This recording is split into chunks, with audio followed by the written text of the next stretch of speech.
2050 탄소중립위원회 종교위원 사퇴 현장에 계셨던 분이죠. 수원교구 생태환경위원장 양기석 신부와 좀 더 자세한 이야기 나눠보겠습니다. 수원교구의 2040년 탄소중립 선언을 이끈 분이시기도 합니다. 신부님 안녕하세요. 네, 안녕하세요. 네. 2050 탄소중립위원회 지금 위원들의 사퇴가 줄을 잇고 있습니다. 예. 위원회가 정부와 산업계의 이익만 대변하는 거 아니냐 이런 얘기도 나오고 있고요. 종교계 위원들이 오죽하면 사퇴를 결심하셨을까 이런 생각도 들거든요. 지금 정부의 탄소중립 시나리오 어떻게 보고 계신지 어떤 점이 가장 문제라고 보시는지 궁금합니다. 현재 정부 탄소중립위원회에 소속되신 분들, 윤순주 위원장을 비롯해서 여러 책임 있으신 분들의 탄소중립 의지는 확고하다고 그렇게 평가를 하고 있습니다. 그래서 근데 접근하는 방식이요. 너무 현실적인 대안 안에서만 찾고 있다는 게 문제라고 생각을 합니다. 그래서 사실 교황님께서 말씀하시는 것처럼 지금 기후위기나 생태계위기 문제는 모든 사람에게 책임이 있지만 그 책임에 경중이 따릅니다. 네. 가장 무거운 책임을 가져야 되는 것이 그동안에 산업계에서 이익을 가져갔던 사람들이고요. 그리고 그런 것을 가능하게 했었던 정치권인데 그리고 공직계들, 그러니까 정책을 만들고 실행했던 이런 사람들이었었는데요. 근데 지금 비중이 적은 일반 시민들의 희생은 담보를 하면서 정부와 산업계, 특히나 산업계의 희생을 걱정하면서요. 네. 그 비중을 자꾸 낮추고 있어서 그것이 문제라고 생각합니다. 이 10월 말까지 정부가 안을 확정해서 11월에 이제 국제사회와 함께 또 회의를 해야 되지 않습니까? 예. 시간이 많이 남아있지 않은 상황인데 정부에 꼭 당부하고 싶은 말씀이 좀 있으실까요? 지금 국제적으로 요구되고 있는 사안은 2010년 대비해서 45%의 탄소를 감축해야 된다. 2030년까지. 그리고 2050년까지 탄소 중립을 이뤄야 된다는 이런 내용인데요. 그렇죠. 근데 우리나라는 2018년을 기준으로 삼았습니다. 이게 뭐냐면 가장 에너지를 많이 썼던 시기. 그래서 거기서도 35%만 줄이겠다는 최초의 안에다가요.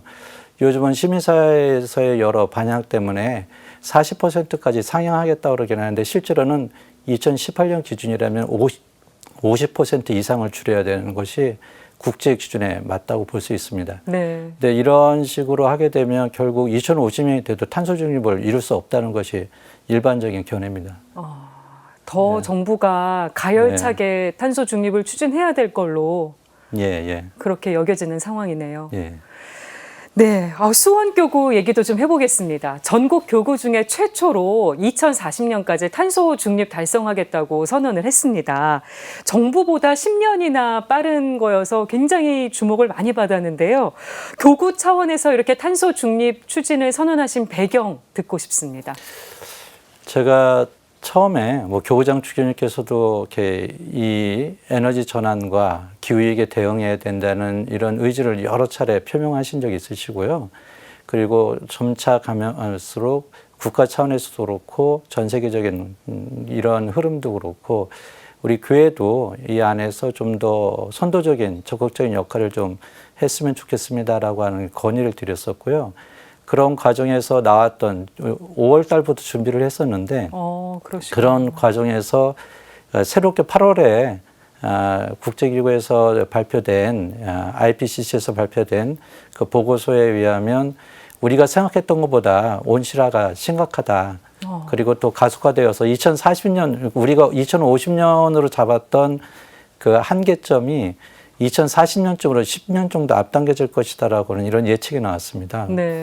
그래서 이왕 이런 보고서가 나왔으니 이것에 맞춰서 우리도 준비를 하자라는 이런 건의를 드렸는데 주교님께서 흔쾌히 받아들여 주셔서 이렇게 2040년 이야기를 하게 됐습니다.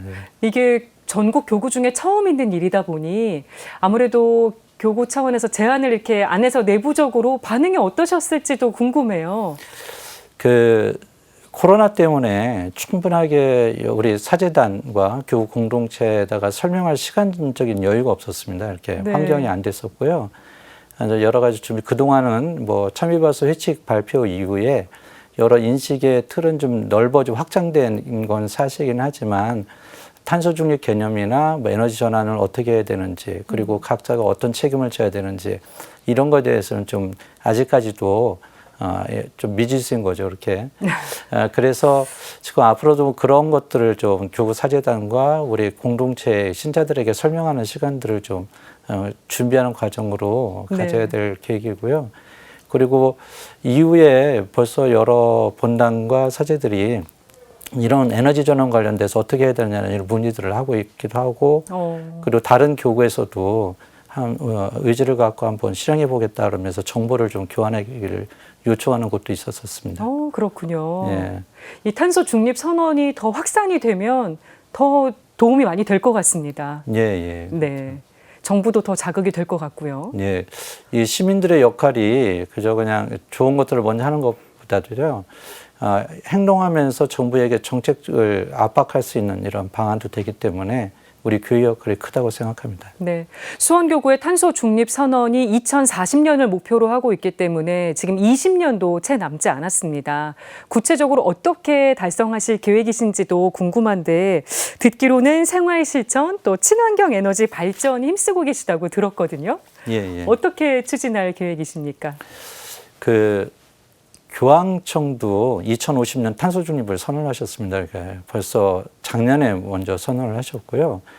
그것을 실행하기 위한 여러 방법으로 협동조합을 설립을 하고 그리고 여러 가지 효율적인 높은 에너지 시스템을 만들고 그리고 친환경적인 유기농 이러한 곳에 관심을 갖고 뭐 투자를 하겠다.